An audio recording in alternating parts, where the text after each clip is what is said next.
Hello বন্ধুরা, Shrabani Bengali কিচেনে সবাইকে স্বাগত। আজ আমি আপনাদের সঙ্গে একটা নতুন রেসিপি শেয়ার করছি, ইলিশ মাছের টোপা। তো এখন তো বর্ষার টাইম, প্রচুর ইলিশ মাছ পাওয়া যায়, সারা বছরই পাওয়া যায়, কিন্তু বর্ষার টাইম ইলিশ মাছটা খেতে সবারই ভালো লাগে। তো এটা একটা নতুনত্ব রেসিপি। আর এই রেসিপিটা বানাতে গেলে কি কি উপকরণ লাগে আমি বলে নেবো। ভিডিওটা স্কিপ না করে প্লিজ প্লিজ প্লিজ ভিডিওটা প্রথম থেকে আপনারা লাস্ট পর্যন্ত দেখতে হবে। ইলিশ মাছের টোকা বানাতে গেলে কি কি উপকরণ লাগে বলে নেব। আমি ইলিশ মাছ নিয়েছি, এটা কাঁচা ইলিশ মাছ দিয়ে আমি টোকাটা বানাবো। আর ইলিশ মাছটা আপনারা ভাজবেন না, ভাজা মাছের টোকা হয় না। আর ইলিশ মাছের ডিমও আছে, মাথাটা নেব না। ডিম দিয়ে ডিমটাকে ভেজে নেবো হালকা করে। আর কাঁচা মাছ দিয়ে আমি টোকাটা বানাবো। আর কি কি উপকরণ লাগছে আমি বলে নেব। সরষে তেল নিয়েছি, আর এটা আমি আমসি দিয়ে বানাবো। আপনারা কাঁচা আম দিয়ে বানাতে পারেন। আমসি বলতে আমার আমসি বানানো ছিল বাড়িতে, সেই আমসিটা দিয়ে আমি এই রেসিপিটা বানাবো। আর কি কি লাগছে আমি বলে নিচ্ছি। কালো জিরে নিয়েছি,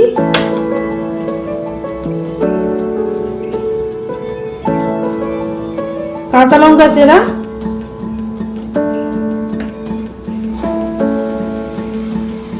কসুরি মেথি পাতা,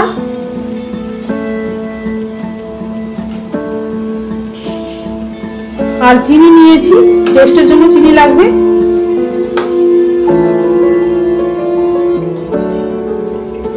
হলুদ আর লবণ,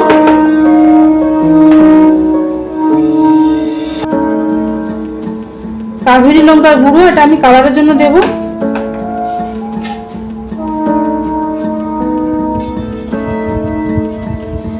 আর আদা সরষেকে একসঙ্গে আমি বেটে নিয়েছি। এবার আমি রেসিপিটা স্টার্ট করব। কড়াই বসিয়ে দিয়েছি, কড়াইটা গরম হয়ে গেছে। এবার আমি সরষে তেলটা দিয়ে দিলাম।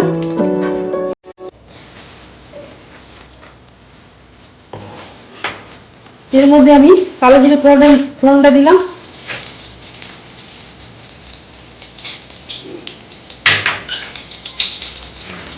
কাঁচা লঙ্কা চেরা দিলাম।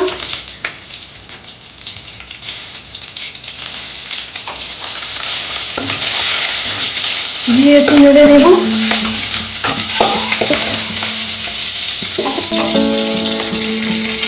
এবার বাটির মধ্যে আমি জলটা নিয়েছি, এর মধ্যে আমি আমসি দুটো দিয়ে দিলাম। দিয়ে ভালো করে একটু হাত দিয়ে আমি মিক্স করে নেব।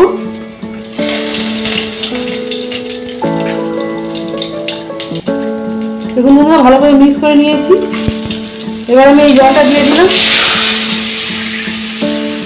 আর একটু জল দেবো।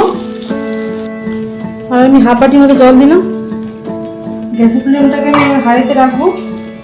এরপর আমি একে একে হলুদ আর লবণ দেব।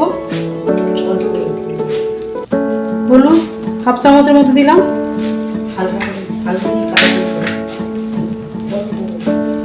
আর লবণ দেব 1 চামচ, আর একটু অল্প পরিমাণ লবণ দিলাম। আর আমি কালারের জন্য কাশ্মীরি লঙ্কার গুঁড়ো দিয়ে দিলাম।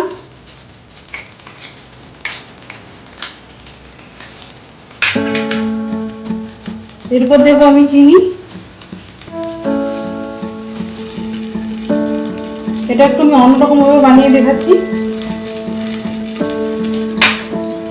গ্রেভিটা ফুটে হলে আমি সরষে আদা বাটাটা দেবো। এরপরে আমি সরষে আদা বাটাটা দিয়ে দিলাম। যদি ওর ফুটে উঠেছে, এবার আমি এটা মশলাটা দিয়ে দিলাম।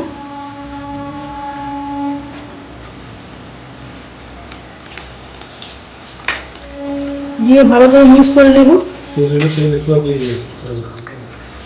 এরপর আমি কাঁচা ইলিশ মাছটা দিয়ে দিলাম।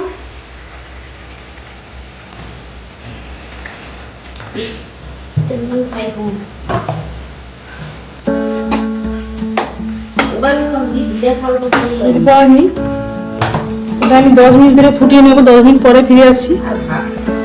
10 মিনিট ধরে এটা আমি ফুটিয়ে নিয়েছি। এবার ভেজে রাখা মাছের ডিমগুলো দিয়ে দেবো। এটা আমি ভেজে নিয়েছি, এটা আপনাদের দেখাইনি।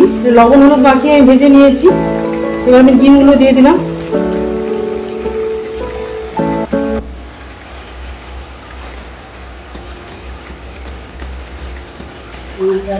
এবার আমি সরষে তেলটা দেবো। কাঁচা সরষের তেল দিলে ইলিশ মাছের টেস্টটা খুব ভালো আসে।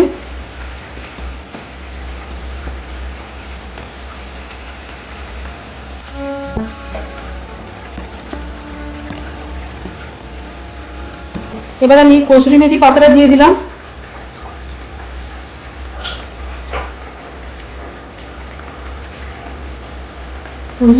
কসুরি মেথি পাতার সেন্টটা খুব ভালো লাগে, বিশেষ করে টকে দিলে। আরও আমি 5 মিনিট ফুটিয়ে এটাকে নামিয়ে দেবো। ইলিশ মাছটা আপনারা বেশিক্ষণ ফোটাবেন না, তাহলে তেতো ভাব চলে আসবে। তো আমি গ্যাসটা আবার অফ করে দিলাম। মোট 15 মিনিট টাইম লাগলো এটা হতে। এবার আমি এটাকে কিছুটা অংশ আমি সার্ভ করে দেখাচ্ছি। এবার আমি সার্ভ করে নিচ্ছি। মাছের ডিমটা দেখুন কত সুন্দর শক্ত হয়ে গেছে টোপবার মধ্যে দিতে। একটা মাছের ডিম আমি নিলাম, একটা আমসি নিলাম। এবার আমি মাছটা তুলে দেখাচ্ছি।